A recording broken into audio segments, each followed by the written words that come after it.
Whatever the mind does, that alone is action. Hence the mind alone is the doer of actions, not the body. The mind alone is this world appearance. This world appearance has arisen in it, and it rests in the mind. When the objects as well as the experiencing mind have become tranquil, consciousness alone remains.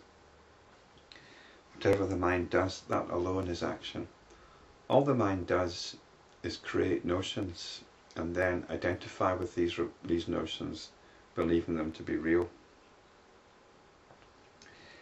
And so we can say then that the mind alone is the doer of actions, not the body. So it's making a point of saying it's not the body because we generally think that it's the body that's doing things, perhaps driven by the mind. But all we've got are notions, even notions of the body. The mind alone is this world appearance.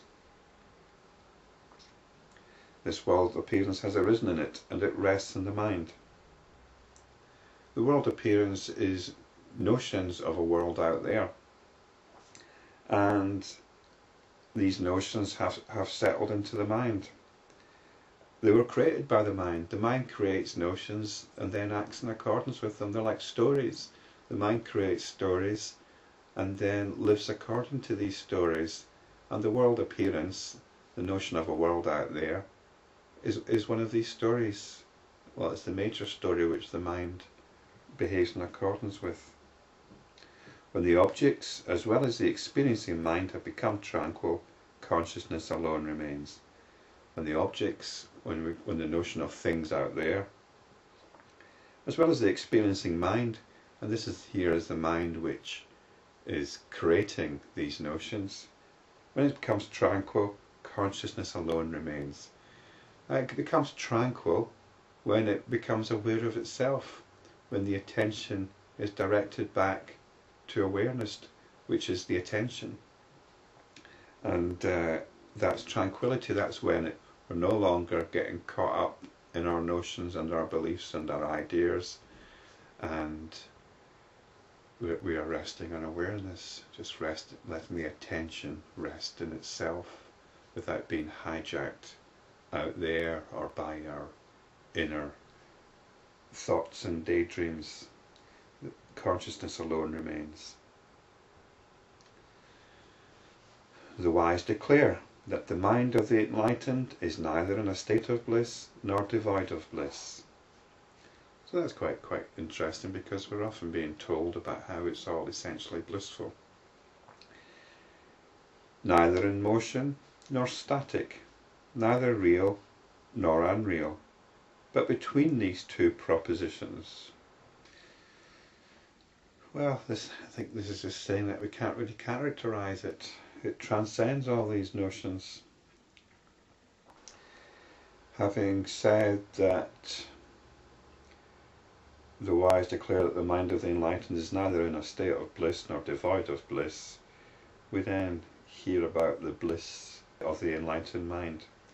His unconditioned consciousness blissfully plays its role in this world appearance as if in a play. Since it is the mental conditioning which exists in the ignorant, which determines the nature of the action and of the experience, and since it is absent in the enlightened, the latter is ever in bliss. There's certainly no room for negativity here. There's no sort of inner voice carping away at things or being grumpy. There is simply the getting on with what needs to be got on with. His actions are non-actions.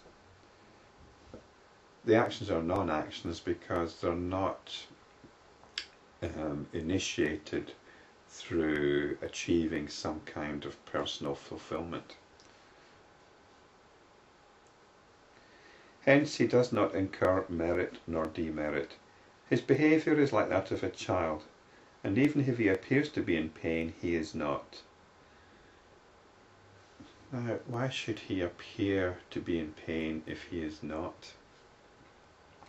This is one of these things which, well, maybe the enlightened mind has been extolled into superhuman realms.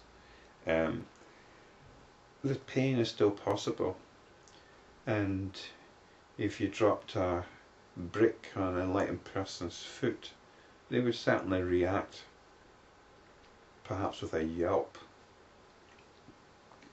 But they're not going to get into psychological pain, like saying, why did that person drop it on my foot? I think that person really doesn't like me.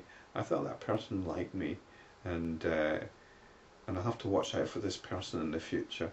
That's not going to happen. What's happened is there's been physical pain, that the body responds, but the whole psychological aspect of it is not there. So enlightenment is not about achieving superhuman imperviousness to pain or anything else superhuman. He is totally unattached to this world appearance and to the actions of the mind and the senses. He does not even entertain the notion of liberation, nor that of bondage. He sees the self and self alone. I think in some ways the emotional response of the liberated person is very wholehearted. It's very real. And the liberated person can experience grief, and it will be full grief. It won't be a grief which is twisted through psychological conditioning. So yes, pain is still possible, but only physical pain, not the psychological aspects of pain and suffering, which is really the reality of most people.